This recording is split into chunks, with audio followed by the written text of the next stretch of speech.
L'école ivoirienne, à l'instar des autres écoles à travers le monde, fait face à certaines dérives qui doivent continuer d'être adressées et prises en compte par les parties prenantes. Violence, consommation de drogue, alcool, harcèlement, grossesse précoce, mauvaise utilisation des réseaux sociaux. Le constat est implacable. Les élèves sont-ils seuls responsables? Quelles sont en réalité les causes? Que fait le gouvernement? Quelles sont les solutions? Mesdames, Messieurs, bonsoir et bienvenue dans ce débat dont le thème est « Dérive en milieu scolaire, comment y remédier ?» Pour en parler, 4 invités que je vous présente. Madame Pohan, bonsoir madame. Bonsoir à vous. Alors, vous êtes inspectrice de l'enseignement préscolaire et primaire à la direction de la pédagogie et de la formation continue au ministère de l'Éducation nationale et de l'alphabétisation. C'est exact. Merci d'être sur ce plateau. Merci à vous. À ma gauche, monsieur Mamadou Touré. Bonsoir monsieur. Bonsoir madame. Alors, vous êtes directeur général de l'Office du service civique national. C'est bien ça. Bienvenue sur ce plateau. Merci madame. À vos côtés, monsieur Akakwaku Albert. Bonsoir monsieur. Bonsoir. Vous êtes vice-président de l'Organisation des parents d'élèves et étudiants de Côte d'Ivoire. C'est bien cela? C'est bien ça. Merci d'être sur ce plateau et d'avoir répondu à notre invitation. Merci. Un tel débat ne peut se dérouler sans un sociologue. Bonsoir Gislain Koulibaly. Bonsoir Eliane. Merci d'être parmi nous. C'est avec plaisir. Ce soir, il s'agit effectivement de faire un plaidoyer sans langue de bois et nous nous excusons par avance pour des propos qui pourraient heurter les âmes sensibles. Nous partons tout de suite pour le premier élément. Nous retrouvons Siaka Koné et Ibrahim Touré. Ces images ont fait le tour de la toile. Sous l'effet des stupéfiants ou des boissons fortes, ces adolescents offrent des spectacles à troubler le sommeil. À ce jour, la drogue, l'alcool, la prostitution, la cybercriminalité, la violence ont trouvé nid dans les établissements scolaires. Une équation à résoudre pour parents, encadreurs et autorités. La dépravation a pris de l'ampleur en milieu scolaire. Et malheureusement, bon nombre d'écoles ne sont pas épargnées. Les données de la Croix-Bleue renforcent davantage l'inquiétude. En matière de drogue, les gens procèdent de 2 façons.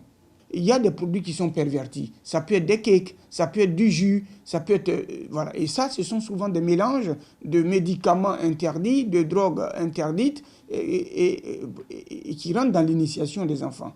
L'autre chose, c'est qu'on fabrique l'enfant étoile, l'enfant qui attire. C'est-à-dire que c'est un enfant qui est en contact avec les vendeurs de drogue, qu'on appelle communément les dealers, et on lui met tout à sa disposition. Il est très bien habillé, il est bien coiffé, il est attirant, il a une vie très aisée, il a en général beaucoup d'argent et il attire les autres. Et donc, quand les autres y vont, évidemment, c'est pour les initier aux drogues. Nous sommes ici dans un établissement dans la plus grande commune du district autonome d'Abidjan. Les alentours de l'établissement sont occupés par des tenanciers de maquis et vendeurs de boissons fortes. Un voisinage loin de faire bon ménage. Certains établissements de référence tiennent malheureusement le flambeau du mal. La tontine sexuelle, elle a également fait parler d'elle. Cette forme de prostitution déguisée met à nu l'imagination créative de ces jeunes. Le mal est profond et il est temps d'arrêter l'hémorragie pour un système éducatif plus attractif. Merci Siaka Koné, Ibrahim Touré, montage pas comme Afrié. Madame, Messieurs, le constat, il est là. Je voudrais avoir vos commentaires. On parle d'initiation des enfants, enfants étoiles. On parle également de tontine sexuelle. Madame Pohan. Je voudrais d'abord, au nom de Madame la ministre, dire merci au ministre de la Communication et de l'Éducation, l'économie numérique, ainsi qu'à Monsieur le directeur général et à vous également de nous inviter pour parler de l'école ivoirienne dans sa dimension de dérive qu'on constate.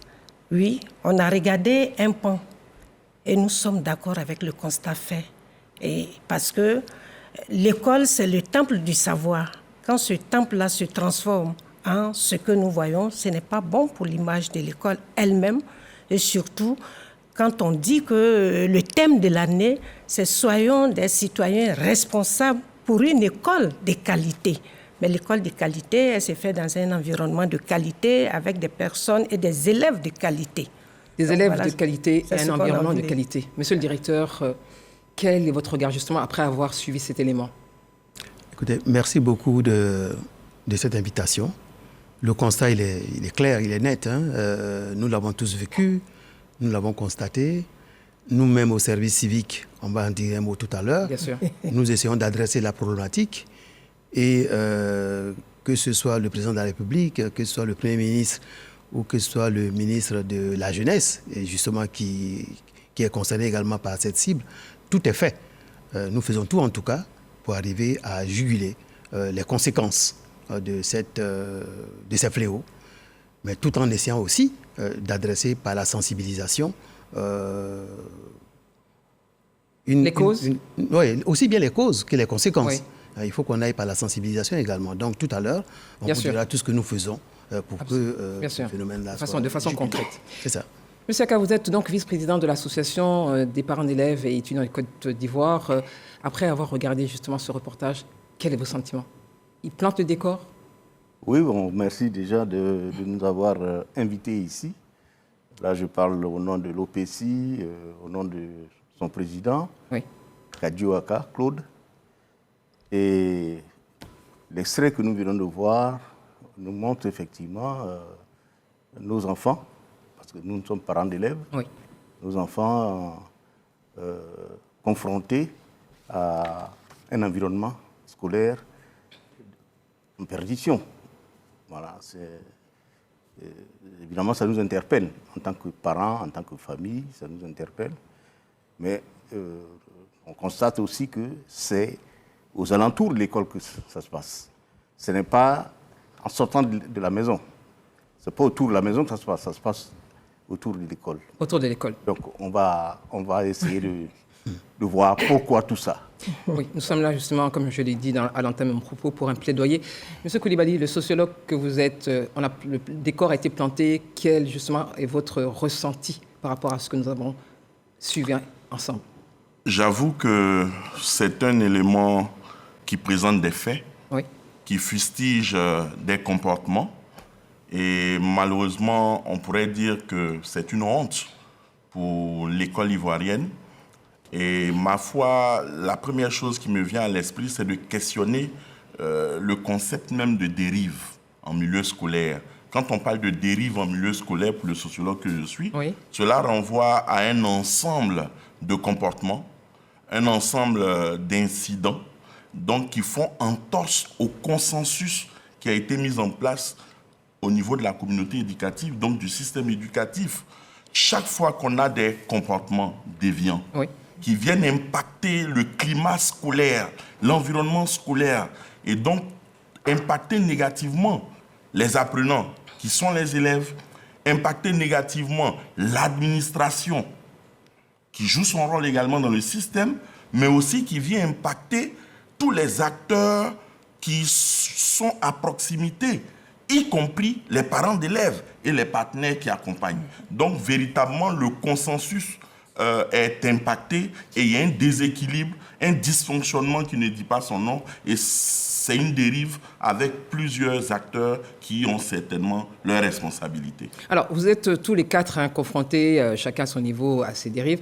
Mais Madame Pouan, quelle est la dérive justement que le MENA met pas en évidence, mais qui est la plus répandue, à laquelle vous êtes le plus confrontés au quotidien?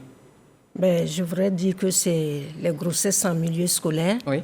Et puis les violences. Les violences qu'on constate pendant les congés qui arrivent, quand les enfants font les congés anticipés. Et pourtant, c'est une question qui a été réglée. Oui, ça a été réglé. C'est pour ça que ça a été réglé cette année. On n'a pas constaté. Oui. Donc, c'est pour ça que je voulais dire par ordre que voilà des choses. Et au niveau de la grossesse, on n'a pas encore réglé, mais on est entré sur des pistes de solutions. Oui. Et cela tient à cœur. Parce que quand on vous dit que vous avez 5800 enfants qui sont encore enceintes, la mère, la responsable que madame est interpellée et elle le dit par ses mots. Elle est peinée de voir que malgré tout ce qu'on fait, dans cette société-là, les filles ont encore élèves sont encore à ce niveau-là de grossesse en cours de scolarité. Nous ne disons plus au milieu scolaire parce que généralement, quand on le disait, c'était que c'est à l'intérieur du système éducatif que ces filles avaient ces grossesses.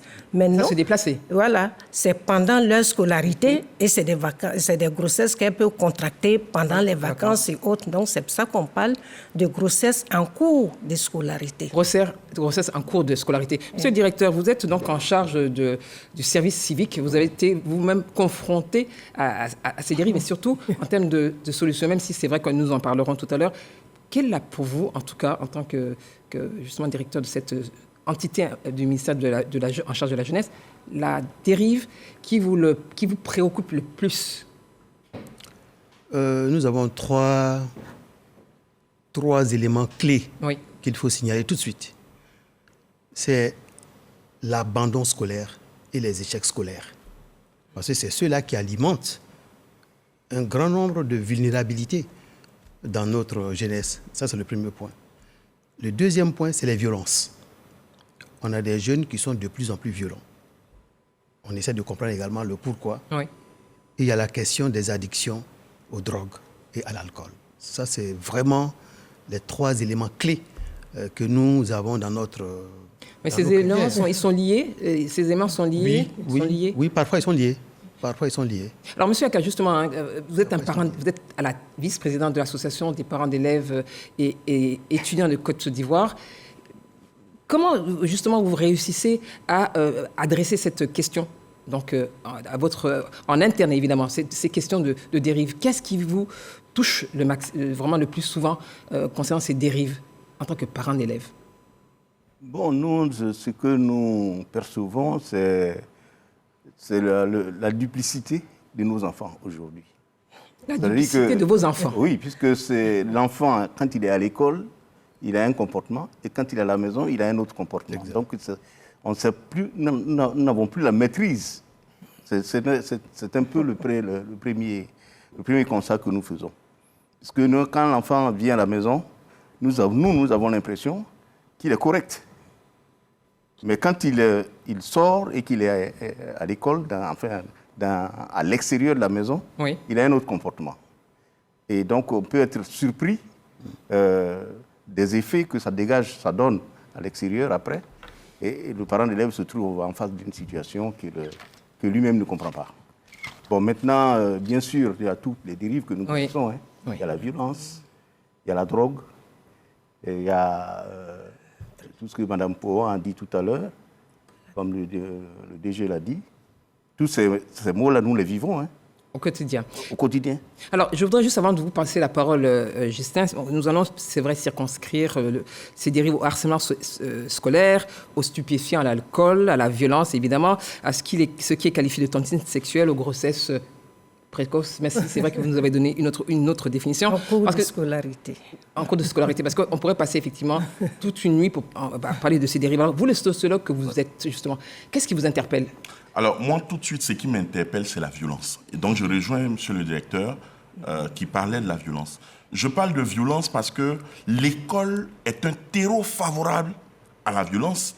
Et mieux, on aurait même pu conclure que l'école a fini par développer une culture de violence. Et je vais m'expliquer. Vous constaterez que on a toutes les formes de violence.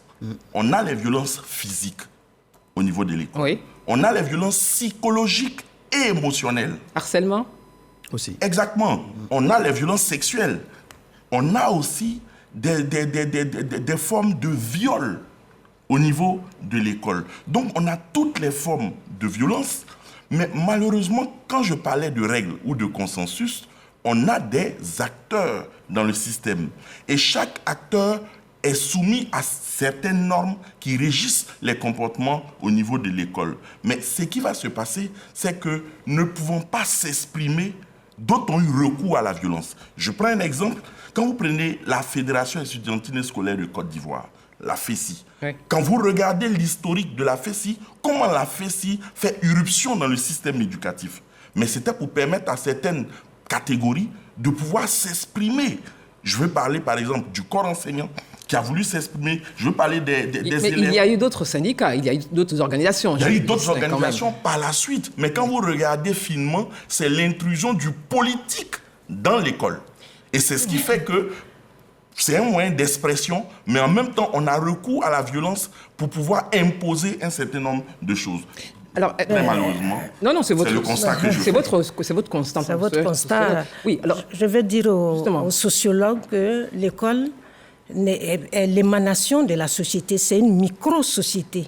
Donc, elle vit les travers et les dérives de la grande société. Les enfants qui viennent à l'école, ce n'est pas à l'école qu'on donne la première impression éducative.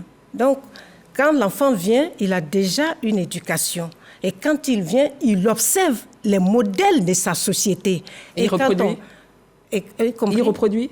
Il les reproduit. L'enfant, c'est la reproduction d'un modèle. La violence aujourd'hui des élèves est constatée, comme il le dit, par la violence qu'on constate par les grands au niveau politique, au niveau du temps, le langage et ceci, il est cela. Donc, faire croire que l'enfant vient et que c'est à l'école qu'il apprend ou bien qu'il est impacté par cette violence, je dis non. Parce que nous recevons des enfants qui sont dans une société et c'est la société qui crée l'école pour dire, voilà, nous voulons que nos enfants y aillent pour les amener à des agents d'intégration, de développement de la société. Donc, l'école est impactée par cet environnement fait de violence par les adultes. Parce que ne disons pas que c'est les enfants qui commencent la violence. Ils ont vu, ils copient. Et ça, il faut que le sociologue interroge la société pour montrer pourquoi on exporte cette violence-là à l'école. Alors, moi, vraiment, en vous écoutant, j'ai une question pour tous les quatre. Vous parlez donc de la société qui impacterait les enfants et ils auraient cette réaction. Monsieur le directeur, et puis je vais également poser cette question au vice-président donc, justement de l'association des parents d'élèves. On accuse très souvent la cellule familiale, puisque c'est la base, c'est la cellule familiale. Est-ce à tort ou à raison? Monsieur Aka. Bon, la cellule familiale, je crois que déjà Mme Pouan a planté le décor. Hein. Je veux vous entendre. Nous sommes dans une société et les familles, elles sont elles-mêmes imprégnées dans cette société-là. Voilà. Donc, tous les maux que la société a su générer, tous ces mots-là, c'est les familles qui ça impacte. C'est cet ensemble de dérives, de violences, comme on l'a dit, que ce soit à partir des politiques, que ce soit à partir des syndicats, ces violences qu'on voit, ces injustices que les populations vivent. Ou ressentent, ou estiment. Oui. À tort ou à raison. À tort ou à raison. Il y a des injustices qui sont produites dans la société. Et tout ça rejaillit. On parle de coût de la vie. Il y a l'impossibilité, les difficultés de la vie quotidienne que les parents vivent. Mais est-ce que justement, excusez-moi, vraiment, parce qu'on parle du service civique, est-ce que c'est justement, il y a ces réalités. Un enfant, il est dans la cellule familiale. Est-ce que l'enfant doit payer, entre guillemets, payer parce qu'effectivement, il y a ce qui se passe dans la société et reproduire cela à l'école? Parce que la responsabilité du père ou de la mère, comment vous la regardez cela? Responsabilité des parents est capitale.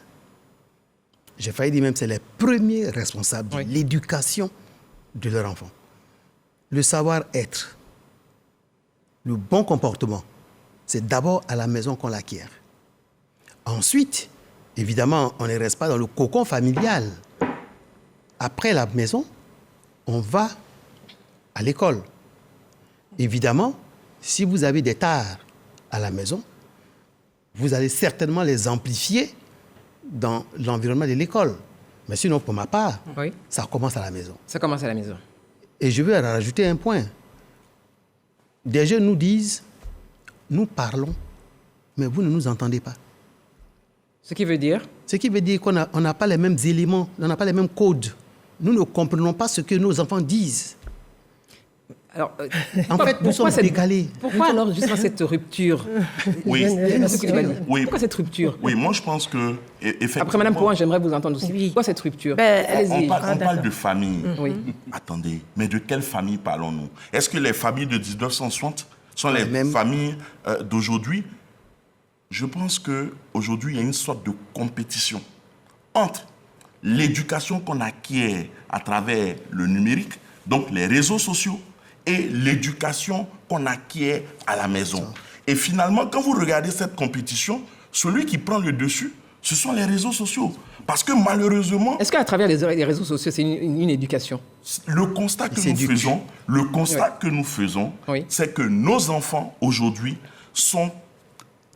ils ont développé une forme d'addiction aux réseaux sociaux. Et donc, l'éducation qu'ils vont, les valeurs qu'ils vont récupérer, très souvent sont des anti-valeurs. Or, vous savez que la plus petite unité de la société, c'est la famille. Oui. La famille est le premier rideau protecteur. Jean Piaget disait que c'est dans la prime enfance, donc de 0 à 6 ans, que les éléments socio-culturels se cristallent le mieux chez l'enfant. Et Gabriel Détat de dire que la personnalité de base s'acquiert dans la prime enfance et la personnalité secondaire va s'acquérir au fur et à mesure. Malheureusement, aujourd'hui, ce qu'on constate, c'est que les parents ne sont plus maîtres de cette éducation, de ce processus de socialisation, car en compétition avec d'autres acteurs tels que les réseaux sociaux. Madame, on revient à l'éducation nationale. Vous avez de toutes les manières développé certains programmes.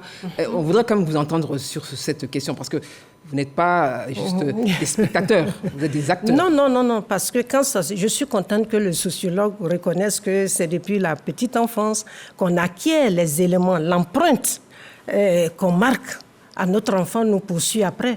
Et surtout, avant de venir là, il a dit, le directeur a dit, on n'a pas les mêmes codes. Oui. Parce qu'il faut prendre les élèves dont on parle.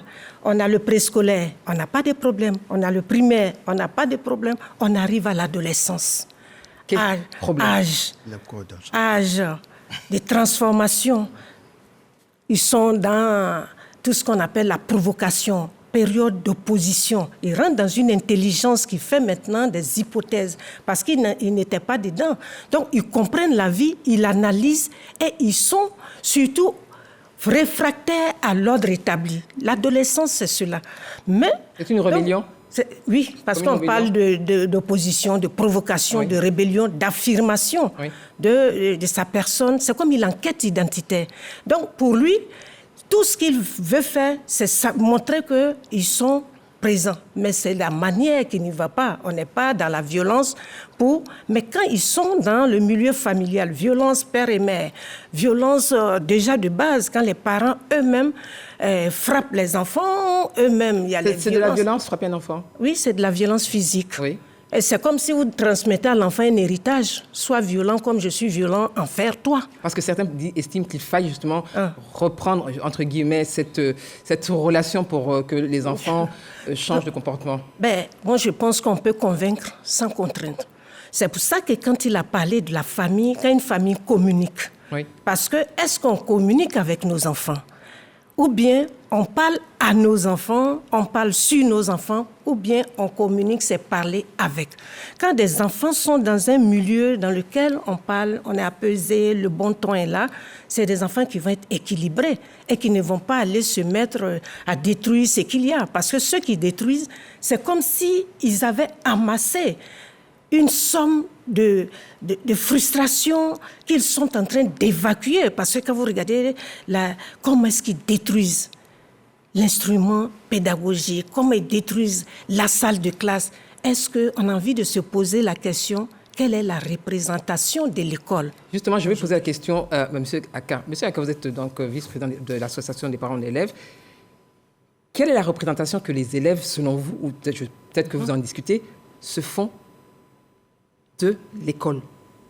Comment ils imagent justement l'école, si vous en parlez? Non, on en parle. Les enfants sont déjà dans un environnement où ils savent qu'ils doivent aller à l'école. Déjà à partir de, on a dit tout à l'heure, le préscolaire, l'enfant déjà à partir de 3 ans et demi, ses parents lui disent qu'on va t'envoyer à l'école et lui-même il est content d'y aller. On lui achète les fournitures, etc. Donc, il est content d'y aller. Et donc, les enfants sont aptes. Ils souhaitent aller à l'école. Ils ne veulent pas rester à la maison. Et le problème qui se pose, c'est que nous sommes dans une société, comme on l'a dit tout à l'heure, c'est une société où tout le monde est occupé. Le papa, il est parti au travail, la maman, elle est partie au travail. Et comment on faisait avant? Mais avant, les parents, ils avaient leurs activités autour de leur maison. Ils étaient là, présents. Et donc, les enfants, quand ils vont, ils reviennent, ils les trouvent. Et là, la communication, effectivement, passe plus facilement. Mais quand un enfant a été envoyé à l'école, et que dans le cycle primaire, prenons ce cas-là, oui, et que le papa, c'est un ouvrier qui travaille, qui est à Yopougon, qui travaille à Port-Boué, quand il rentre, c'est à 21h, bon, il ne voit pratiquement pas l'enfant. Il aura du mal à communiquer avec cet enfant-là. Alors, la maman, elle est commerçante ou bien elle est enseignante, etc. Elle aussi, elle est partie. Donc finalement, cet enfant-là, il est quelque part, voilà, il est un peu abandonné. Il sort de l'école, il n'a plus un accueil à la maison comme il faut, parental comme il faut à la maison. Et tout ça, ça joue sur l'enfant. Est-ce que dans l'imaginaire, on se dit que ceux qui sont justement touchés ou à même de porter ces dérives ou responsables de ces dérives seraient d'une catégorie sociale? Est-ce que c'est vrai, Ghislain Coulibaly? Oui, à cette question, moi je dirais que on a tort de penser que ce sont les élèves issus de familles défavorisées qui sont à l'origine des dérives que nous constatons. Je pense que ce n'est pas vrai. Parce que, bien au contraire, lorsque vous êtes issu de familles défavorisées, vous n'arrivez même pas à avoir les 3 repas du jour. Il faut, bien au contraire, avoir un sursaut et se mettre résolument au travail pour pouvoir sortir de cette précarité ou de cette pauvreté. Ce qui se passe, c'est qu'on se retrouve avec différentes couches sociales. Oui, et aujourd'hui, il faut le reconnaître, nos enfants sont influençables. Nos enfants ont une faible personnalité. Et mais à qui la faute? Non, à qui la faute? Oui. Vous remarquerez que dans la cellule familiale, malheureusement, on se retrouve avec un déficit de temps de qualité avec les enfants. Le temps de qualité, on ne l'a pas. Les parents n'arrivent plus à avoir un temps de qualité où on est entre parents-enfants, où on arrive à partager son expérience, où on arrive à discuter sans véritablement arriver à la violence, mais il faut pouvoir échanger. Et un autre facteur que j'incrimine, c'est l'urbanisation. Malheureusement, l'urbanisation a impacté les cellules familiales et impacté même l'école. L'urbanisation, aujourd'hui, est une urbanisation sauvage. Et c'est vraiment... Pourquoi vous la qualifiez de sauvage? Non, mais parce que quand vous regardez l'urbanisation, en principe, ça doit obéir à une planification, à une programmation. Et vous pensez que la planification et la programmation, elles ne sont pas faites? C'est une question que je vous pose. Oui, mais ce qu'on constate avec l'urbanisation, vous avez une urbanisation, mais à côté, on a la précarité qui chevauche avec ce qu'on pourrait appeler l'urbanisation à visage humain, mais à côté, on a des taudis, on a de la pauvreté. Ce n'est pas le seul cas de la Côte d'Ivoire. Et nos écoles sont même pris au piège. Parce que qu'est-ce qui pilule autour de nos écoles? C'est des maquis. C'est des fumoirs. Mais je veux vous dire et ça impacte. Oui, je veux dire même un quartier comme Cocody, c'est pour ça que je pose la question sur l'élément social. Un quartier comme Cocody, maison IP, etc., vous avez des maquis à côté des écoles. Mais à côté de grands établissements. Donc, vous voyez, l'urbanisation, on peut en débattre. Je voudrais entendre, monsieur le directeur, votre agence, votre office a été créé en 2007. Sauf erreur de ma part. 2016. Et vous êtes censé apporter, en tout cas, un appui ou traiter une problématique en ce qui concerne l'incivisme dans le pays. Aujourd'hui, où on en est? Parce que là, on parle des dérives, c'est une forme d'incivisme. Où on en est aujourd'hui? Vous avez des centres aussi à l'intérieur du pays. Où on en est aujourd'hui? Beaucoup a été fait au niveau du service civique. J'en veux pour preuve la problématique des congés anticipés, qui fait aujourd'hui que quand on parle de Bembresso, on sait ce que c'est. Parce que Vous avez Bemresso... traumatisé des jeunes? Non, au contraire. Oui. Ils étaient très heureux avec nous parce qu'on leur a apporté ce qu'ils n'avaient pas en dehors du centre. On leur a apporté 3 repas par jour. Au centre de service civique, on apporte 3 repas par jour. Une grande partie de ces enfants n'avaient pas un repas par jour. Pourtant, ils étaient élèves. On apporte la santé, puisque nous veillons à la santé de nos pensionnaires. Ces enfants n'ont jamais visité un médecin ou un infirmier en dehors de leur maison. Ils dorment quelque part chez nous. Ils ont le lit, ils ont une maison correcte, mais une grande partie des enfants que nous avons reçus n'avaient pas tout cela.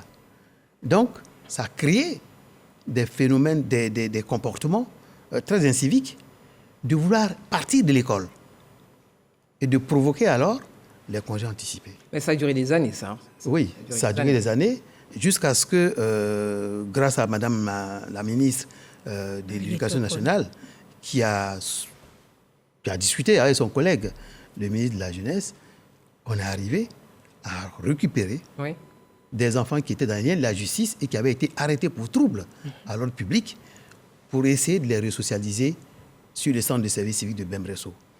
En 10 jours, on a essayé d'identifier d'abord quelles sont les causes qui les amènent à cela, parce qu'ils sont victimes aussi, ces enfants-là. Il ne faut pas qu'on considère qu'ils ne sont que des acteurs.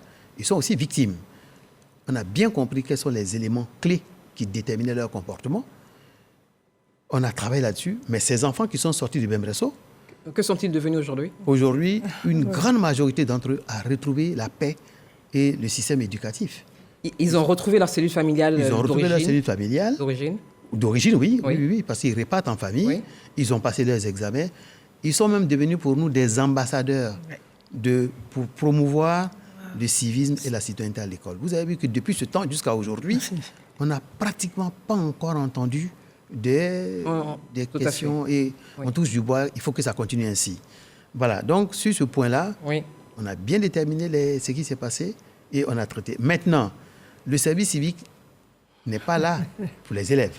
Non, ça c'est clair. Voilà. Et je pense que c'est là pour tous les jeunes. Pour tous les jeunes, et pas que les élèves. Voilà. Et aujourd'hui, depuis la mise en place du service civique de 2017 à aujourd'hui, c'est pratiquement 5000 jeunes qui sont passés par le service civique.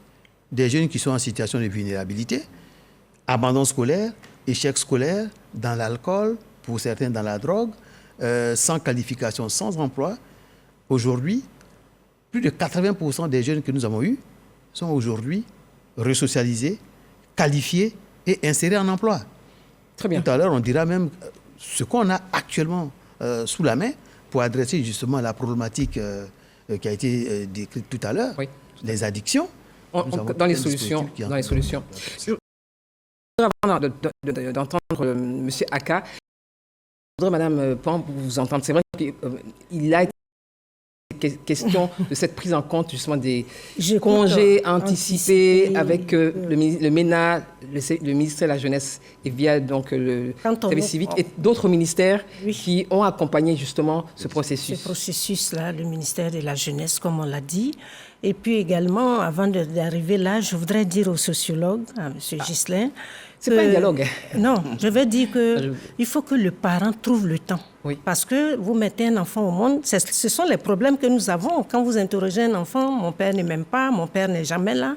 Quand l'éducation nationale essaie de comprendre, beaucoup de causes viennent de parents absents, de parents ceci. Je pense qu'avec cette émission, on veut dire aux parents, c'est votre enfant.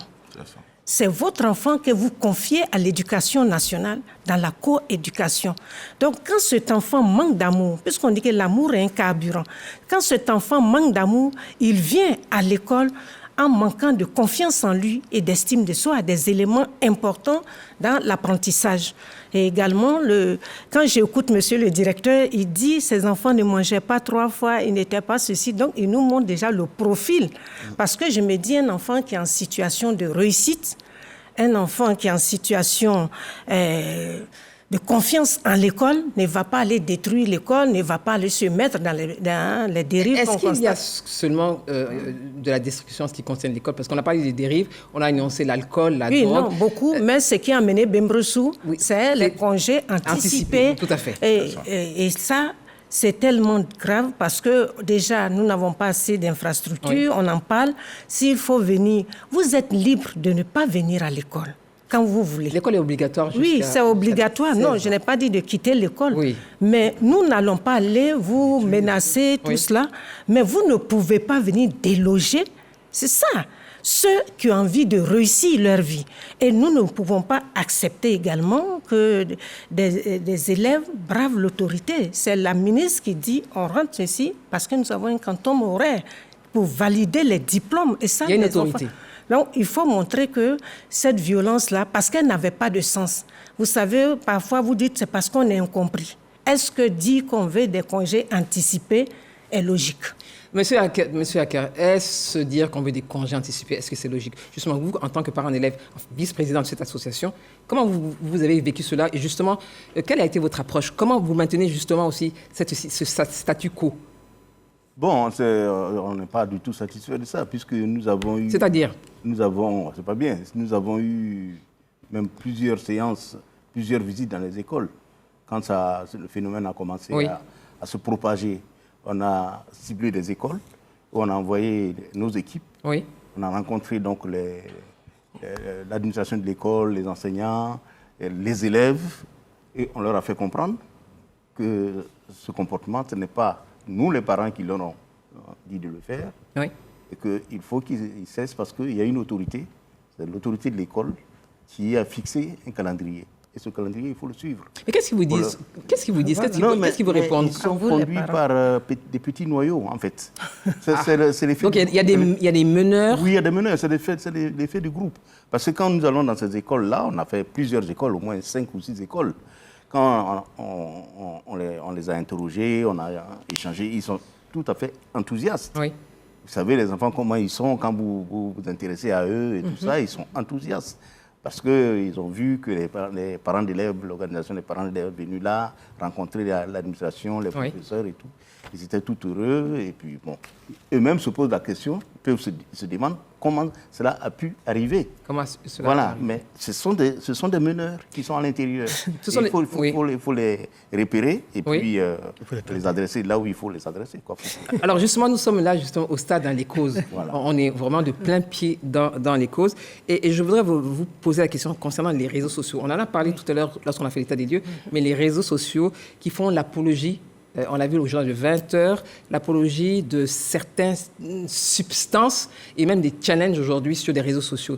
Comment justement on essaie de régler cela? Qu'est-ce qui pousse un jeune à faire cette apologie via les réseaux sociaux de stupéfiants, de drogue et aussi de fabrication justement de cette drogue? Vous, le sociologue. Non, je pense que les jeunes ou la jeunesse est aussi victime, victime aussi des réseaux sociaux. On a des influenceurs qui ont pris... Des influenceurs oui, non. Quand je parle d'influenceurs, je ne parle pas dans le... Il y a des pseudo-influenceurs qu'on voit... Je voulais sa paternité de sur la toile qui malheureusement prônent des antivaleurs. Et vous remarquerez qu'on utilise... Parce que vous savez que les réseaux sociaux sont un exutoire. Oui. Quand on veut s'exprimer et qu'on est bâillonné, on n'arrive pas peut-être à avoir la parole ou à s'exprimer à la maison ou dans la communauté, on peut utiliser le canal des réseaux sociaux pour pouvoir s'exprimer. Mais est-ce que justement tout ce qu'on dit est régulé? Est-ce que c'est réglementé? Ce qu'on constate, c'est qu'on fait l'apologie de certaines drogues ou de certains éléments d'addiction. Je pense que c'est à proscrire.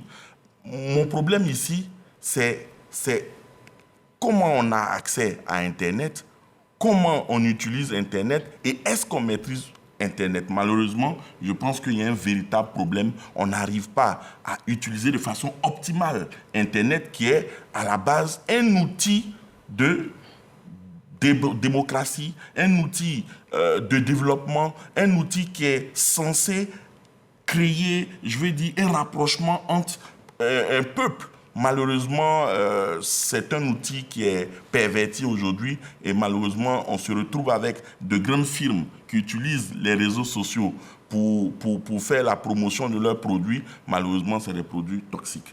À ce niveau, je crois qu'avec la ACAR, il y a évidemment une loi qui a été prise, des dispositions, et normalement, elle devrait pouvoir se corser parce qu'il faut protéger aussi, surtout les jeunes, par rapport justement à cette addiction et cette capacité qui leur est permise de se donner, justement, s'adonner à ces dérives. Madame, justement...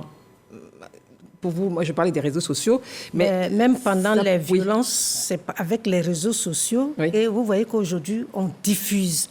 Et c'est impersonnel parfois. Des bagarres, quand on montre aux gens que les rumeurs, il y a un élève qui a été ceci, là, il y a eu quelque chose qui s'est... On ne vérifie pas, mais comme c'est sur les réseaux sociaux, ça amplifie et les gens commencent à se dire, mais nous on est passifs, pendant ce temps, d'autres sont en train de manifester là. Et également... L'adolescence, c'est une période de conduite à risque. Tout ce que la société va dire que c'est pas bien, le jeune, par curiosité ou même pour s'affirmer, va passer à l'acte avec cela. Vous voyez quand même quand un jeune homme vient et qui dit « voici ma drogue, voici la boisson », c'est pas seulement les stupéfiants, il y a même l'alcool, la cigarette. Et j'aime bien, il y a une vidéo qui passe où l'enfant dit « mais moi, avec le psychologue Zabi que je salue, l'enfant dit « mais moi, on m'amène devant vous, monsieur, alors que mon père et ma mère boivent de l'alcool, mais c'est de la drogue. » Le psychologue dit oui. Il dit, mais nous sommes 3 drogués dans la maison, pourquoi c'est moi on soigne? Pour montrer que les enfants sont dans le modèle. Une fois que vous êtes parents, il faut présenter de bons modèles. Modèles à tous les niveaux. Que nous soyons enseignants, c'est ce que nous demandons et nous faisons dans le modèle, dans l'environnement scolaire, parce que ce n'est pas seulement ingurgiter des savoirs, mais il y a le savoir-être et le savoir-faire. Et l'enfant regarde l'éducateur. Est-ce qu'il y a congruence entre ce que nous disons et ce que nous faisons? C'est une question que certains se posent justement, même en indexant aussi certains enseignants. Oui, monsieur le directeur. Non. Après, je voudrais entendre monsieur Aka. Relativement à l'utilisation du téléphone, en fait. Vous savez, nous avons observé dans nos centres de service civique interdiction absolue d'avoir un téléphone sur soi. Mais durant tout le séjour? Durant tout le séjour. Pas de téléphone sur le centre de service civique. Ça nous donne un environnement apaisé. Ils n'ont pas été ressentis un manque? Ils ont des manques, oui, bien sûr. Oui. Ils ont des manques, ils essaient de retrouver des téléphones et tout ça, mais c'est interdit. C'est interdit. C'est-à-dire qu'on a pris la résolution de ne pas le permettre. Mais ils n'ont pas, tout simplement. Ils attendent la fin de leur formation pour récupérer leur téléphone portable. Mais dans l'intervalle, nous avons des spécialistes qui passent pour leur dire ce qu'on fait avec le téléphone. Voilà. Parce que la majorité des enfants qui utilisent le téléphone n'ont pas été formés à l'utilisation du téléphone. Mais quand ils n'ont pas été formés, moi, je suis juste... excusez-moi de vous couper la parole, mais ils n'ont pas été formés. Mais qui leur a donné le téléphone? Mais les parents, bien sûr.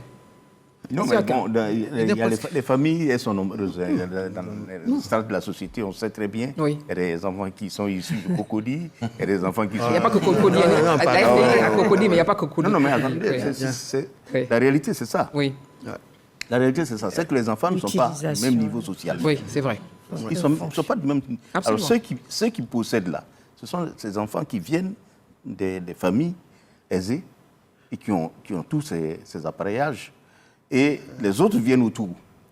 Les autres viennent autour, ils viennent donc, à partir de ce moment-là, eux aussi, ils apprennent. Et même, finalement, ils vont se trouver des moyens pour acquérir ces appareils-là. Et quand l'enfant arrive à la maison, parfois, il cache cet appareil. Alors moi, je vais vous poser une question. Ne savent même pas qu'il a un appareil. Quand un enfant vient à la maison, il a, je ne veux pas citer une marque, d'un certain niveau, c'est le parent ne lui a pas acheté. Il vient avec et que le parent n'y réagisse pas. Est-ce que c'est une influence de l'extérieur ou c'est l'enfant lui-même qui a voulu acheter ce téléphone et le parent ne réagisse pas? Comment on qualifie cela? Bon, on ne peut pas, je pense que dans la plupart des cas, on ne peut pas dire qu'une famille, un parent voit son enfant détenir un appareil et puis ne pas chercher à savoir d'où ça vient. Et puis accepter comme ça, même si c'est un oncle qui lui a acheté ou bien un cousin qui lui a acheté, mais le parent, il doit savoir d'où Vous êtes sûr? Vous avez des chiffres? Il faudrait fouiller aussi.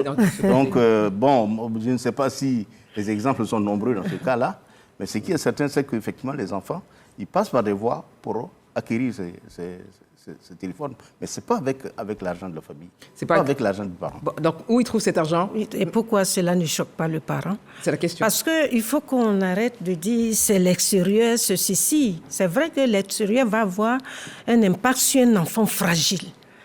Est-ce qu'on fait des enfants dans l'éducation familiale des leaders ou des suiveurs? Cela est fonction de l'éducation qu'on leur donne. Des parents très rigides, cassants, vont amener l'enfant à avoir deux types de comportements. Un enfant, comme vous l'avez dit, à la maison, il aurait un type de comportement. Et quand il sort, et à l'adolescence, cet enfant va se rebeller et être face à un parent qui ne peut plus le frapper. C'est pour ça qu'on dit, quand vous avez pour seule sanction la chicotte, arrivé à un moment, c'est un jeune homme que vous avez en face de vous. Mais c'est vrai qu'à l'école, quand vous avez des éducateurs qui prennent les portables des enfants, des élèves, il y a des parents qui viennent se plaindre. Et ça, pour quelle raison? Comment on explique cela? Alors qu'on dit que le portable est interdit à l'école. Alors comment il faut que le parent lui-même respecte déjà les règlements de l'école pour que son enfant puisse voir. Moi, je veux comprendre. Oui. Comment un parent d'élève, il vient à l'école et il trouve en face de lui des éducateurs qui lui font... Justement, moi, je veux juste comprendre peut-être ce que vous nous expliquez. Ce déplacement du parent d'élève qui arrive à l'école pour se plaindre parce que le portable de son enfant a été ou aurait été pris. Parce qu'ils disent des fois que l'enfant a pris leur portable pour venir à l'école. Ah, donc il a pris le portable des parents. Le parent dit toujours que c'est son portable qu'il a pris venir, alors que l'enfant dit que c'est son portable. Bon, comment justement, donc, oui, Monsieur Coulibaly, vraiment, expliquez-nous en tant que sociologue, comment on peut être face à une telle situation? Oui, il faut dire aujourd'hui qu'on a une crise d'autorité. Dans la cellule familiale, il faut le dire clairement, il faut le reconnaître. Voilà. Aujourd'hui, on a des enfants qui s'érigent en chef dans la maison à qui on ne peut pas parler parce que ce sont des enfants finalement qui, comme on l'a dit, peut-être à force d'être formatés à la violence, se sont eux-mêmes maintenant rébellés contre cette autorité parentale. Et ce qu'on constate, c'est que le lien avec les réseaux sociaux, avant, on avait par exemple les moniteurs, les grands ordinateurs, où même quand l'enfant travaille, quand le parent passe, il peut jeter un coup d'œil. Mais là où on a eu des problèmes, c'est quand il y a eu l'apparition des smartphones. Vous savez, avec ces smartphones multifonctions, l'enfant vous permet d'avoir accès à un système, mais il a un autre système en backup. Qui lui permet d'avoir une vie secrète, qui lui permet de se retrouver de l'autre côté du monde avec quelqu'un qu'il ne connaît pas et il développe une certaine addiction et finalement, il se rebelle contre tout parce qu'il est dans la crise hormonale, tout bouge en lui et il veut s'imposer à vous. Et lorsqu'on regarde aussi en termes de dérives, on a parlé des élèves, mais il faut dire aussi qu'on a des enseignants qui sont aussi dans la dérive. Ils sont auteurs de dérives. On parle de harcèlement. Harcèlement. Vous savez, on a parlé de notes sexuellement transmissibles.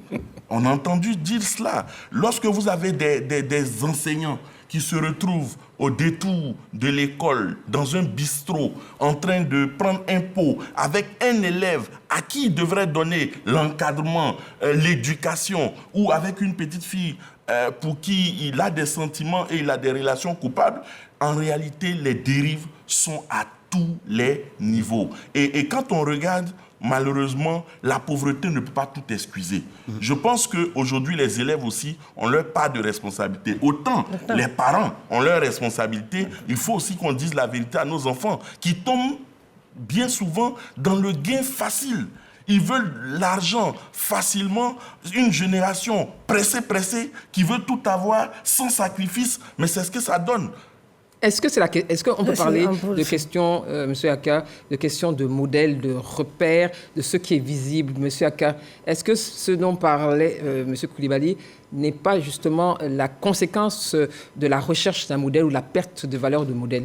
Oui, bien sûr que c'est la perte de modèle, la perte de repères, que ce soit les parents eux-mêmes comme on l'a dit déjà, les parents se trouvent dans une société qui est elle-même perturbée. Le parent ne se retrouve pas. Je l'ai dit tout à l'heure, un parent qui est parti et qui ne revient qu'à 20h ou 21h et qui a le quotidien comme souci permanent.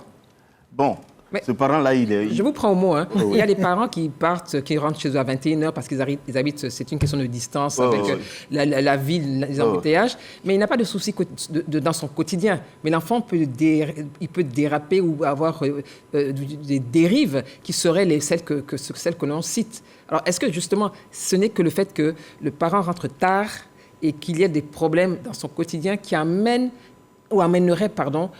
un enfant justement à avoir des comportements qui soient répréhensibles? Oui, mais si le matériel compte beaucoup, parce que si le parent en question n'a pas le minimum, moi j'ai vu, on l'a dit dans d'autres sources d'informations, on dit 70% de l'habitat à Abidjan est précaire.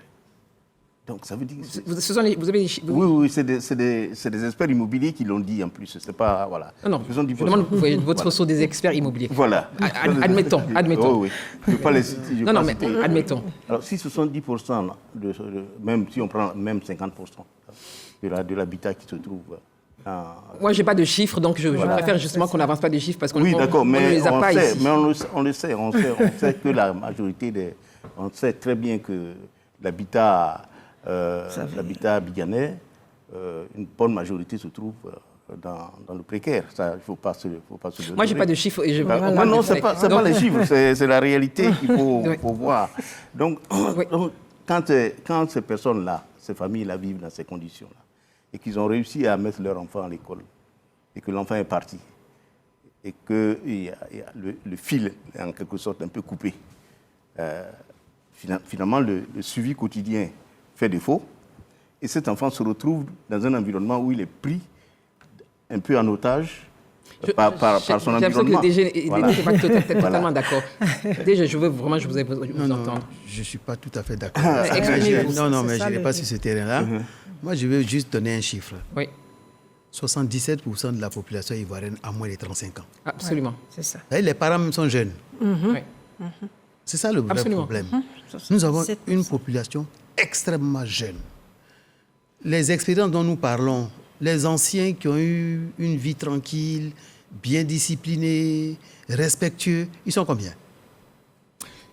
Plus très nombreux. Ils sont plus très nombreux. Donc, en vérité, nous devons former les parents, les jeunes parents, pour qu'eux, ils puissent donner des modèles. Les modèles que nous avons, les jeunes, nos modèles sont dépassés. Si vous lui présentez, je m'excuse, si vous présentez le portrait du président Houphouët-Boigny à un élève du lycée classique, il va te dire, mais c'est qui ce monsieur? Pourquoi le lycée classique? Non, j'ai dit ça comme ça parce que c'est un lycée. Non, mais c'est juste pour détendre. Voilà. Parce que c'est vrai que comprenez. En fait, c'était son temps. Voilà. Il va dire c'est son temps. Voilà, ça dit ils estiment que ce n'est plus de leur temps. Oui. Donc, ils vont chercher des basketteurs, ils vont chercher des rappeurs, des Tupac Amaru, des choses comme ça. Mais quand on fait ce constat, justement, qu'est-ce qu'on fait? Parce que c'est vrai. L'ivoirien nouveau, justement. L'ivoirien nouveau. Mais l'ivoirien nouveau, ça part de... il y a des cases qu'il faut remplir. Il faut le créer. Ça a été créé, ça a été décidé par le président de la République. Donc, c'est-à-dire que c'est lancé. Mais l'ivoirien nouveau, est-ce que ce n'est pas chacun d'entre nous? Est-ce que c'est seulement une catégorie d'Ivoiriens ou d'Ivoiriens qui doivent porter ce concept? Il le faut. Est-ce que c'est une partie seulement d'Ivoiriens qui doivent porter les Ivoiriens. Il faut construire ce dispositif. Il faut construire ce modèle. Il faut créer des valeurs. Il faut montrer des valeurs. Je pense que c'est très important. Et il faut avoir des plateaux de télé comme ceux de ce soir justement, pour en parler. Le service civique, le retour du service civique. Oui. C'est pour cela. Vous avez des résultats? Nous sommes satisfaits de nos résultats. Nous sommes satisfaits de nos résultats. Je pense que le gouvernement est satisfait. C'est pour ça que le gouvernement a décidé de passer à échelle le service civique, de pouvoir traiter chaque année au moins 14 000 jeunes. Au moins 14 000 jeunes. Alors qu'actuellement, nous sommes à 500, 600 jeunes par an. Oui. Et ça coûte assez cher, ça, je peux vous l'assurer. Mais cependant... c'est un engagement. C'est un engagement. Pour l'avenir, n'est-ce pas? Oui, c'est un engagement pour l'avenir. Et cet engagement est réellement porté. Et aujourd'hui, on commence à voir les effets. Tous les jeunes qui sortent du service civique... Prochainement, on va faire un micro-trottoir pour montrer les jeunes gens qui sont sur du service civique. On aura un micro-trottoir tout à l'heure. On sent que ces jeunes-là commencent à comprendre. Ils commencent à avoir des perspectives. En fait, ils n'avaient pas de perspectives. Ils ne savaient pas où ils allaient. Maintenant, ils se disent, ah, il y a une chance. J'ai une chance aussi. La seconde chance dont on parle, là, c'est bien ça. Mais il faut encore aller plus loin. Il faut prendre en compte maintenant les élèves, les étudiants, et puis les jeunes adultes. Les jeunes adultes. Alors, moi, il y a également, vous parlez de jeunes adultes, donc la question de la responsabilité, on a parlé des parents, la cellule familiale, la société, mais un phénomène qui existe, comment on peut voir des adolescents, donc en tenue, se rendre dans un motel ou autre, qui rentrent à une période durée et en ressortir. Et les personnes qui sont en charge ou à qui ça appartient, les laissent rentrer. Alors, est-ce que ce n'est pas un problème d'état d'esprit, de mentalité? C'est pour cela que vous voyez que quand on parle seulement de l'école, de l'institution scolaire, nous disons c'est tout le monde. Nous acceptons notre part éducative, nous disons. Oui.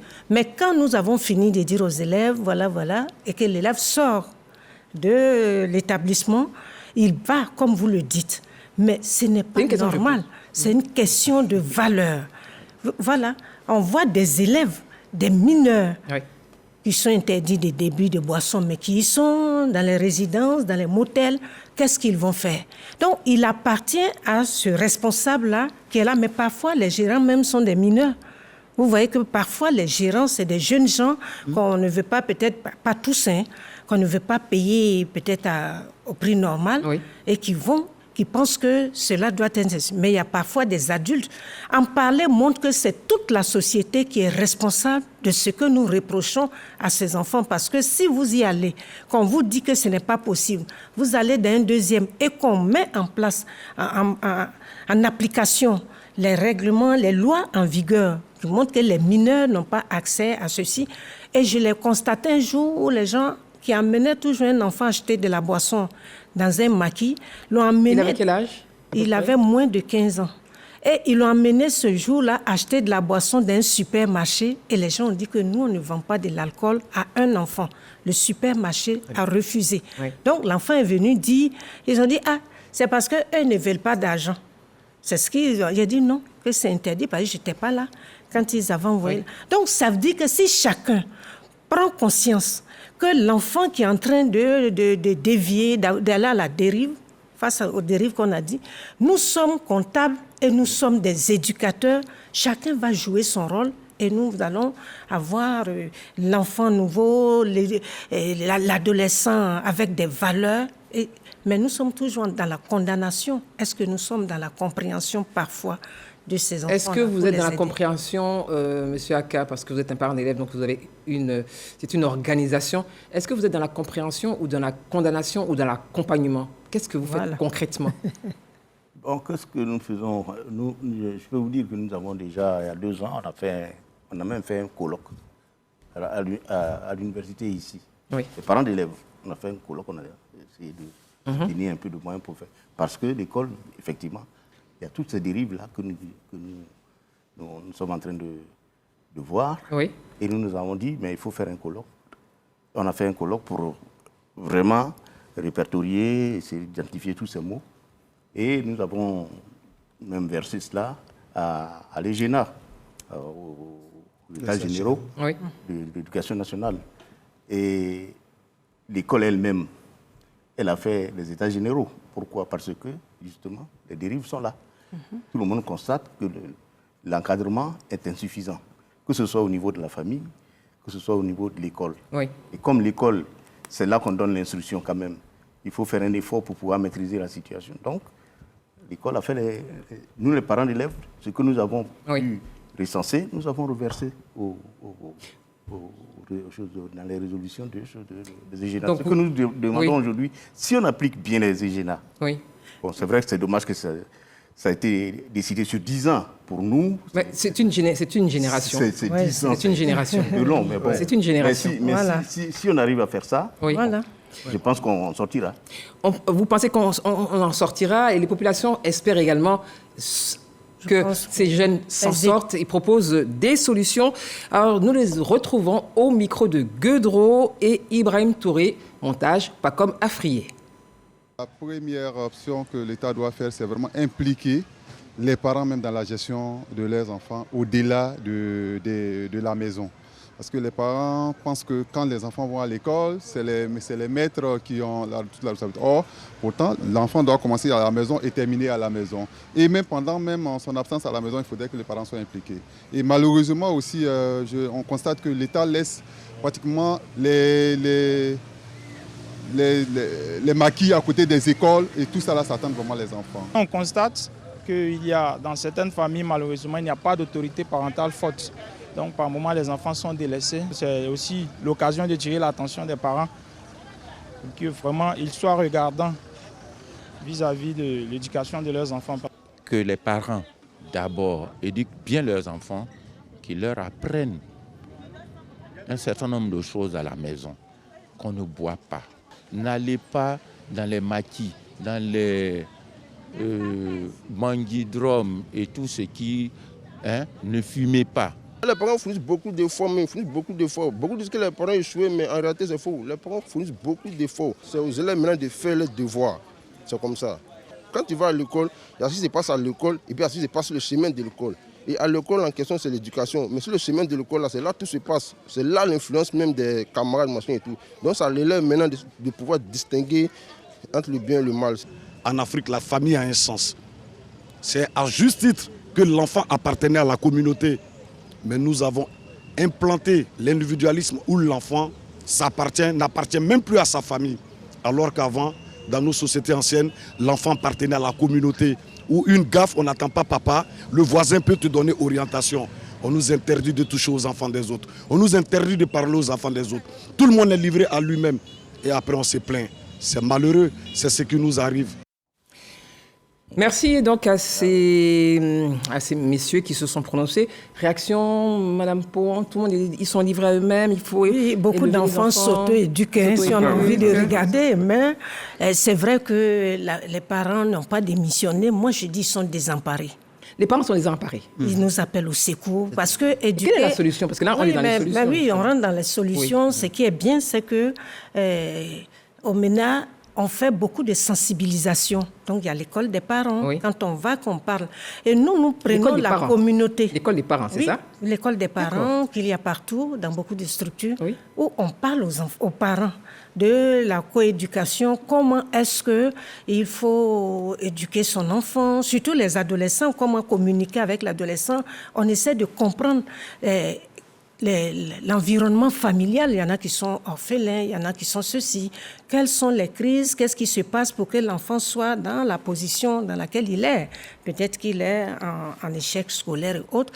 Et aussi, on essaie la démos, par exemple, essaie d'aider les parents qui ont des difficultés au niveau, qui sont dans la précarité, avec les autres ministères, les filets sociaux. Oui. Donc, on ne donne pas seulement l'enseignement, on essaie de voir les conditions et on intervient. Il y a des psychologues qui prennent en charge les enfants, qui les aident, il y a l'écoute, il y a le suivi.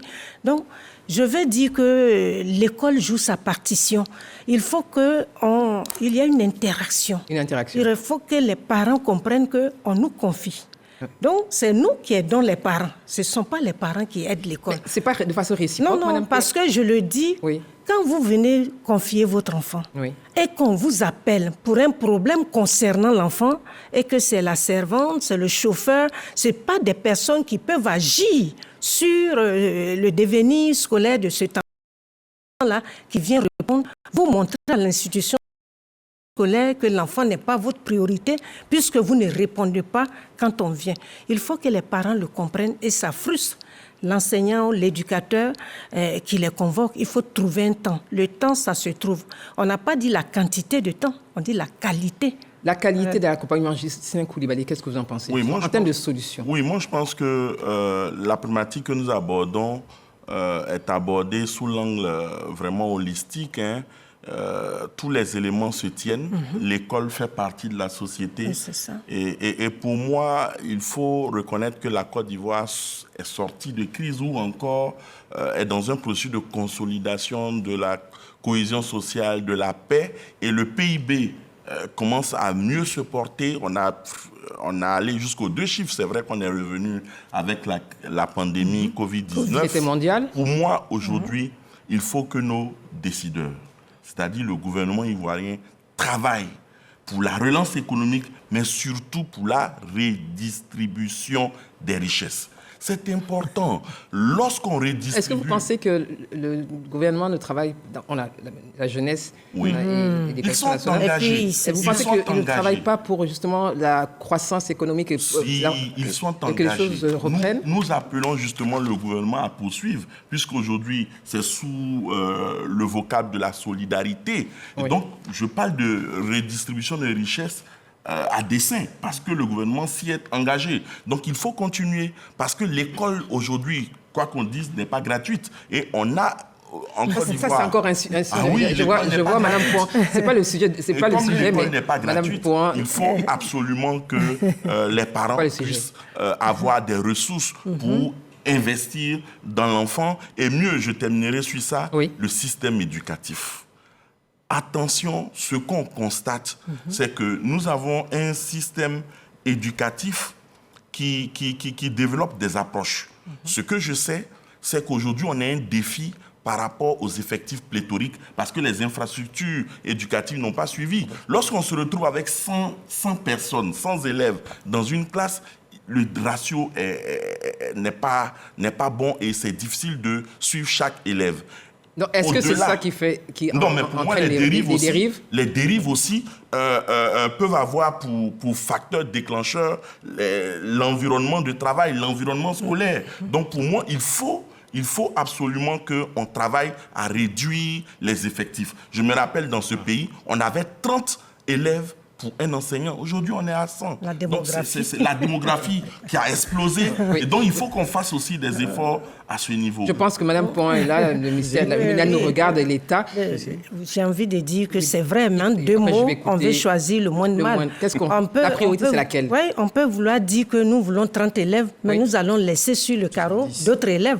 Donc, on est en train de se dire qu'il faut donner la chance au maximum. Sinon, nous sommes conscients, en tant que ministère de l'Éducation nationale, Madame la ministre est consciente, et c'est une préoccupation. Tout cela fait partie des états généraux. Et vous allez voir tout ce qui a été dit. Je pense que dans la semaine-là, ça sera publié, les gens sauront ce qui va se passer. Donc on se retrouvera sur ce plateau. Voilà, quand ça va finir.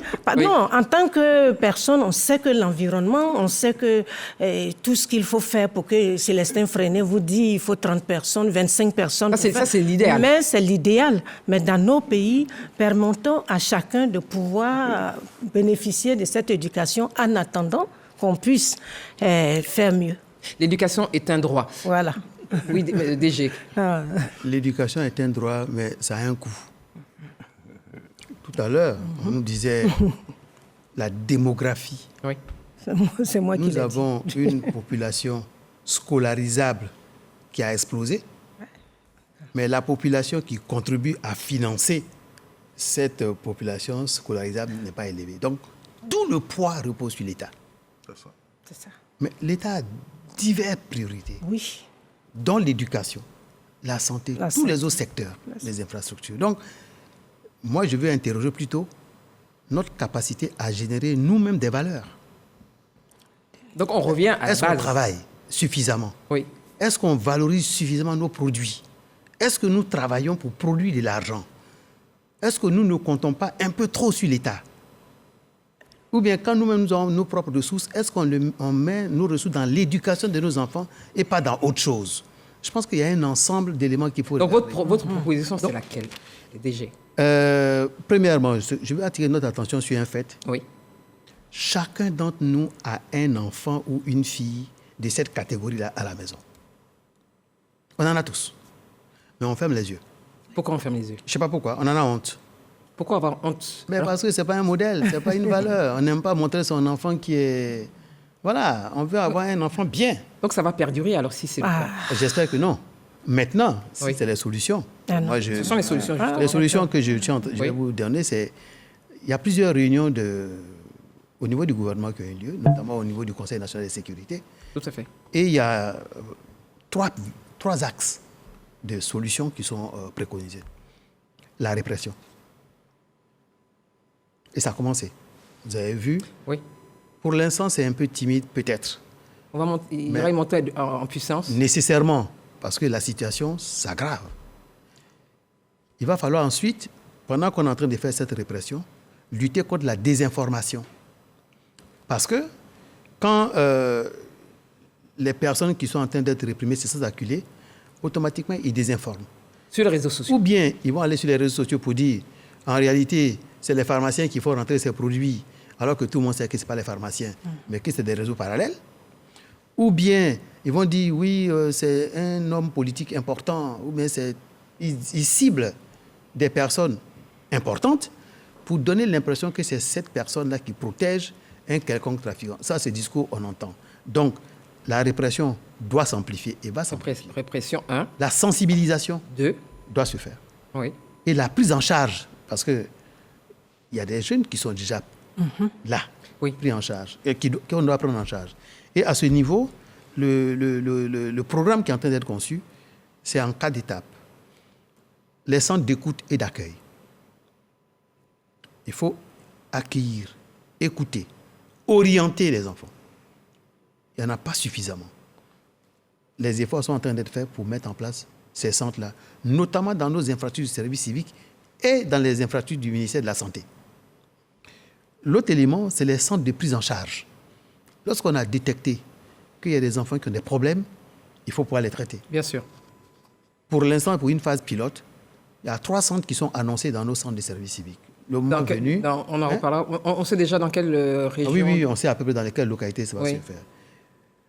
Mais à côté, il y en a qui sont déjà vraiment touchés. Là, il y a l'INSP, qui a les santé mentale, qui les prennent en charge. Maintenant, tous ceux qui ont été plus ou moins addicts, qui sont ressortis de leur addiction, les 14 grands centres de services civiques qui sont en train d'être construits, ils vont pouvoir aller là-bas pour la consolidation de leur resocialisation. Donc, voilà un peu l'architecture qui est en train d'être mise en place. En termes de solutions pour réprimer, pour sensibiliser et pour traiter. Parce que quand même, il y a des enfants qui sont déjà touchés. Monsieur Akar, quelles sont les solutions, vous, en tant que vice-président, c'est vrai que vous représentez ce soir sur ce plateau l'association des parents d'élèves et étudiants, parce que ça va loin, mais là on parle vraiment du système scolaire. Quelles sont vos solutions, quel message pour justement faire en sorte qu'on ne soit pas ici dans un an pour reparler des mêmes problèmes, qu'ils soient atténués? Bon, je pense que l'école aujourd'hui est engagée dans une mauvaise posture. L'école est engagée dans une mauvaise posture. Elle est dans une mauvaise posture parce que elle veut réagir. Elle crée elle-même, elle crée un sous-produit. Quand on prend les examens, les grands examens que nous avons faits là, le taux moyen tourne autour de 40% d'admission, je veux dire. Oui. Donc ça veut dire qu'il y a 60% des enfants qui ont échoué. Donc ça, c'est 60% là. Non seulement, on l'a déjà dit à plusieurs occasions, quand vous êtes dans une classe que vous avez 4 sur 10, c'est pas bon. Quand vous êtes dans une classe que vous avez 5 sur 10, on appelle ça passable. Si vous avez 3 sur 10, c'est mauvais. Donc si on passe des examens et que nous sommes à 40% d'admis, ça veut dire que ça veut dire que le résultat n'est pas bon. Mais par rapport à ça, est-ce que, on parle du système scolaire, est-ce que, parce qu'on a 4 sur 20, on n'a peut-être pas des compétences pour entrer dans un autre système, puisqu'il y a l'école de la seconde chance qui a été lancée, il y a d'autres systèmes qui peuvent absorber ces élèves. Oui, d'accord, j'aime bien. Non, mais moi, parce que moi, je voulais juste savoir, est-ce que la note, ce 4 ou ce 5 veut dire que cet enfant, il est perdu? Ah, justement, il faut rattraper rapidement les mécanismes existent. Il faut les rattraper rapidement. Mais les mécanismes existent. Parce que justement, depuis des années, nous sommes toujours dans ce cycle-là. Nous sommes dans ce cycle depuis... Mais vous, en tant que parent d'élève, quelle est la solution? C'est ça ma question. Non, le parent d'élève, lui, qu'est-ce qu'il fait? Il a 2, 3, 4 enfants. D'accord. Il les envoie à l'école. Oui. Le niveau de participation qu'on lui demande, c'est ce qu'il fait. Oui. C'est ce qu'il fait. Puisqu'on lui dit qu'il a payé 6 000 francs pour l'inscription, il paye les 6 000 francs. Quand on dit qu'on a envoyé son enfant, par exemple, dans le privé, il a été affecté dans une école privée, et là-bas, il va payer 40 000 ou 50 000 francs pour l'inscription dans l'école privée. il se débrouille quand même pour payer les 50 000, les 40 000, pour que l'enfant puisse aller à l'école. Oui. Donc, le parent d'élève... Il joue son rôle. Il joue son rôle là, parce que s'il ne le fait pas, l'enfant n'irait pas à l'école. Maintenant, quand l'enfant se retrouve dans un encadrement qui n'est pas suffisant pour qu'il puisse assimiler les connaissances qu'on va lui donner, s'il ne peut pas assimiler, il va échouer. Mais ma question, vraiment, je vais peut-être la reposer. Donc, ça veut dire que nous allons créer des sous-produits comme ça, en permanence. C'est pour ça que pour nous, il faut aller vite. Il faut aller vite sortir de là. Oui, je comprends. Non, je comprends, il faut aller vite. Madame Point a parlé de 10 ans. Mais moi, j'ai une question. Est-ce que, parce qu'on a 4 ou 5, est-ce que ça veut dire que cet enfant n'est pas récupérable? Après, je voudrais entendre le sociologue très rapidement. Pas du tout. Et puis ici, je pense que l'OPCI est partenaire du système éducatif. Vous êtes ensemble de toutes les manières. Oui, parce qu'ici, ce sont les parents d'élèves. Donc, ils sont associés à tout ce qu'on fait. Ce n'est pas le parent d'élève lambda qu'on a vu dans la rue. Votre organisation est partenaire. Et chaque fois que vous êtes là, on demande votre avis. Et quand vous dites les examens, voilà, vous voulez qu'on fasse passer ou bien vous voulez qu'on donne 60%, même quand c'est le niveau. On veut que les diplômes soient valables. Mais maintenant, ce n'est pas l'enseignement général seulement. C'est pour ça que lors des états généraux, toute cette piste-là, comme cela va être livré, on ne va pas entrer là-bas, c'est pour montrer qu'il faut trouver des passerelles. En parler est bien, mais en tant que parent d'élève, vous êtes là depuis des années avec l'éducation nationale et vous voyez tout ce qui est fait. On est en train de revenir dessus des examens propres, ce qui a commencé il y a longtemps. Et cette année, vous avez 1900 tricheurs, je vais dire, contre 16 000 il y a 2 ans. Donc déjà, la lutte contre la tricherie à grande échelle, là, avec les vidéosurveillances, tout ça, c'est pour qu'on ait de véritables résultats dont on sera fier. C'est vrai qu'il y a 60% qui seront là, mais on ne les laisse pas pour compte. Mais on essaie de voir à travers ce qu'on va dire, comment est-ce qu'on va... Mais vous savez également qu'il y a des parents. Quand un enfant a 8 de moyenne, l'enfant refuse de redoubler, on le met en classe supérieure.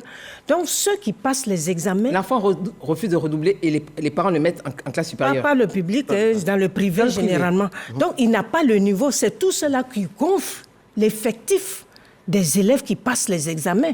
Si maintenant, on commence à dire plus question pour un enfant, et ça, c'est ce qui est en train d'être fait, de passer alors qu'il doit doubler, pour qu'on puisse avoir un pourcentage, le nombre d'élèves qui a le niveau qui arrive. Quand on vous dit 500 000, peut-être il y a 200 000 qui ne devaient même... Solution.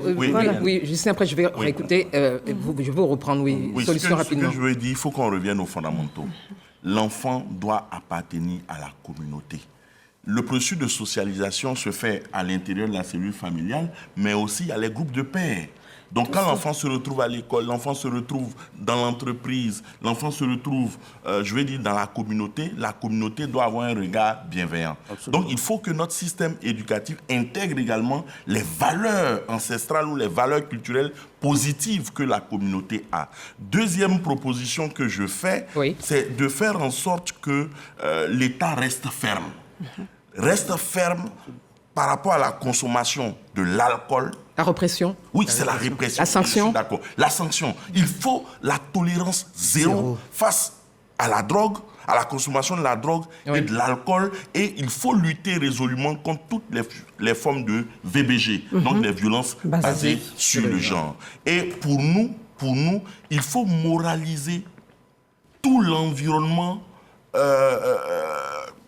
politique.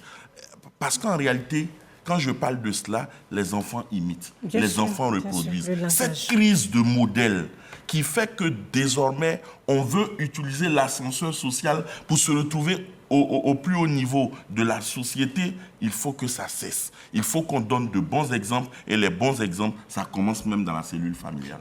Je vais vraiment rapidement vous écouter et après je vais faire un tour de table parce que nous allons conclure. Ça va très vite, c'est 90 minutes, mais ça va très vite. Juste, vous voulez ajouter quelque chose? Je veux dire que ce n'est pas parce que l'État ou le gouvernement ne travaille pas. Non. Ce n'est pas du tout ça. C'est un constat. Nous sommes là devant une situation réelle que nous vivons tous. C'est pas un peu, j'allais dire, faire la politique de l'autruche. Nous vivons dans la situation et nous faisons en sorte. Nous avons dit, si on a fait les États généraux, c'est bien pour ça. Si nous-mêmes, parents, on a fait colloque, c'est bien pour ça. Oui. Donc, nous essayons d'aider autant que faire se peut. Nous sommes partenaires, mais le peu que nous pouvons faire là, c'est ça. Nous voulons simplement, parfois, lever le regard de l'État, du gouvernement sur ces problèmes-là. Il ne faut pas qu'on les répète, parce que si nous les répétons, je vais vous dire simplement que dans les années 80, l'école emportait 40% du budget national. Dans les années 80, du temps des ministres, Père son âme, Bala Keïta et autres, 40-45% du budget national. Pourquoi? Parce que les enseignants, quand vous les prenez, ils représentent 45 ou 50%. Il aime les chiffres. Aujourd'hui, demandez à Mme Point combien l'État met dans l'école. Peut-être même pas 20%. Elle n'est pas sur ce plateau. Vous aimez, c'est vrai que c'est bien. Les chiffres. On va conclure. Voilà. Je vais vous demander vraiment de me répondre de façon très concise. L'éducation. Comment vous encouragez ce soir la responsabilité collective des enseignants, des élèves, des parents et bien sûr l'État? Mais en un mot, je voudrais commencer par Ghislain Coulibaly. Oui, je pense qu'on parle de communauté éducative. Communauté éducative parce qu'on a des acteurs, on a des partenaires. L'école, c'est la chose de tous. Il faut cette responsabilité citoyenne et active pour que le système éducatif contribue à réduire les inégalités sociales et faire en sorte qu'il soit moteur de développement économique et social. Merci Ghislain Coulibaly. Merci à vous les sociologues.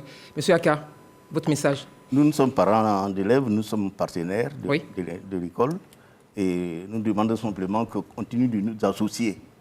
Parce que c'est quand nous serons à leur côté que peut-être nous pourrons suggérer quelques pistes. Vous êtes incontournable, rassurez-vous. Madame Point, non, je vais... Oui, Madame Point. C'est ce que nous avons compris, parce que dans la sensibilisation, comme il l'a dit, nous parlons de communauté éducative. Nous partons sensibiliser, nous sommes avec les guides religieux, et tout ce qu'il y a, les chefs traditionnels, et toutes les personnes qui sont capables de nous aider. Et tous les partenaires, parfois quand les partenaires vont, nous parlons de mentorat. Il faut que dans les régions, les personnes, les femmes qui ont réussi peuvent aider ces jeunes filles-là pour éviter les grossesses. Et donc, tous ceux qui peuvent aider le système pour financièrement, vous savez, les partenaires ils sont partout, mais nous disons que les cadres, et tous les gens des régions, tout cela, peuvent contribuer, les médias, tout cela, à aider la chose éducative parce qu'il faut beaucoup de moyens et l'État seul ne peut pas. Et c'est le plaidoyer que nous faisons. Nous avons compris cela et nous faisons avec la communauté éducative. Merci, Madame. Et puis sociale. Merci, Madame Point. Merci au ministère de l'Éducation nationale et de l'alphabétisation. Oui. DG. Non, notre dernier mot, c'est la devise de la Côte d'Ivoire. Union, discipline, travail. Il faut que nous travaillions suffisamment pour produire des richesses et des emplois. Richesses et emplois. Pour pouvoir justement employer tous ces jeunes-là pour que demain, ils créent des familles stables. Ouais. Merci à tous pour votre participation. Merci, mesdames, messieurs, de nous avoir suivis. Merci à la DMI et son directeur, M. Koné Lassina, la Rediba Afficiata Dosso, la réalisatrice Arlène Poka-Dago. Merci, nous sommes tous concernés. Demeurons solidaires pour une école forte et un avenir radieux pour la Côte d'Ivoire. Bonsoir.